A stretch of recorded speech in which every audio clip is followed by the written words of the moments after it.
జై శ్రీరామ్. మిగిలిన అన్నాన్ని సేల్ చేస్తూ మామిడికాయ పచ్చడిని మళ్ళీ పెడితే ఎలా అంటే దాంట్లో గుజ్జంతా అయిపోయింది. ఆ మామిడికాయ పచ్చడిలో మళ్ళీ గుజ్జు నేనే వేసుకుంటాను. పచ్చడి ఎక్కువ ఎట్లుంది అన్న? రుచిగా లేదు. ఇప్పుడు పాత పచ్చళ్ళన్నీ అట్లనే ఉంటాయి కదండి. అలా మామిడికాయ పచ్చడిని మళ్ళీ పడితే ఎలా అని ఒకసారి చూడండి. అట్లనే నా ముచ్చట్లు. Thanks for watching. వ్యవసాయం చేసేది పత్తి వేస్తే ఒక సంవత్సరం 14 రూపాయలకు 11 రూపాయలు మిగిలినాయంట. ఖర్చులన్నీ పోను, మొత్తం మందులన్నీ పోను. 20 ఎకరాలు అయితే 10 ఎకరాలు అమ్మేసి అప్పులు కట్టుకున్నారంట.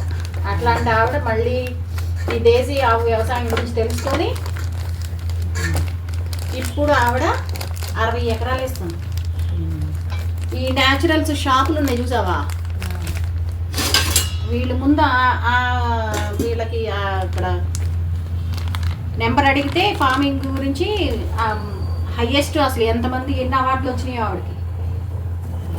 ఒక ఆడావిడ మరి అంత వ్యవసాయం చేయడం అంటే, మళ్ళీ ఒక పొలంలో 10 రకాల పంటలు తీసింది.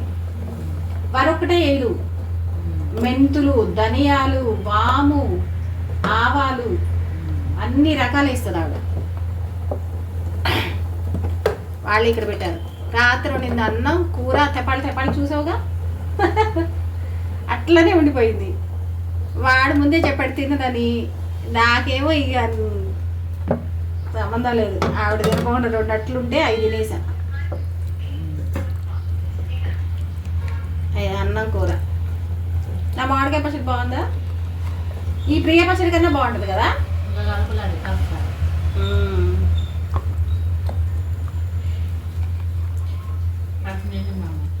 నిండిందా? నిండడమేమో. నా అన్న కూర నాకు అయిపోయింది.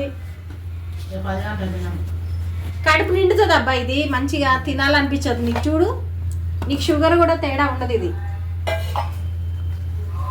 ఇప్పుడు మన దగ్గర వస్తువు ఉన్నా ఆ టయానికి అవసరమైన వాళ్ళు ఉంటాం. గొప్ప కదా. నేను పెట్టగలిగితే నాకు తినేవాళ్ళు దొరకాలిగా.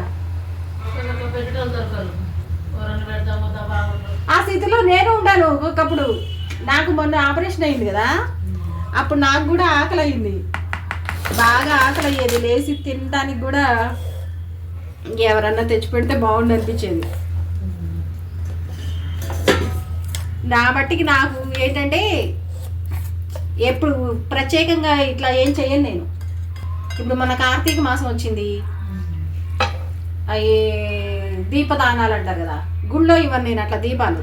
ఇప్పుడు ఈ ఫంక్షన్లు అవి ఏమన్నా ఉంటాయి కదా. ఇప్పుడు ఈ అమ్మాయి ఫంక్షన్ మొన్న అప్పుడు ఒక జత పెద్ద ఇంత ఉన్నాయి దీపాలు. అప్పుడు ఒక ఇచ్చిన ఒక జత, తర్వాత ఇంకో జత ఇచ్చింది. ఏంటంటే ప్రత్యేకంగా మనం దానం చేసే కన్నా అవసరమైన టైంలో అవసరమైన వాళ్ళకి అవసరమైంది ఇవ్వడం మంచిదని నా ఉద్దేశం.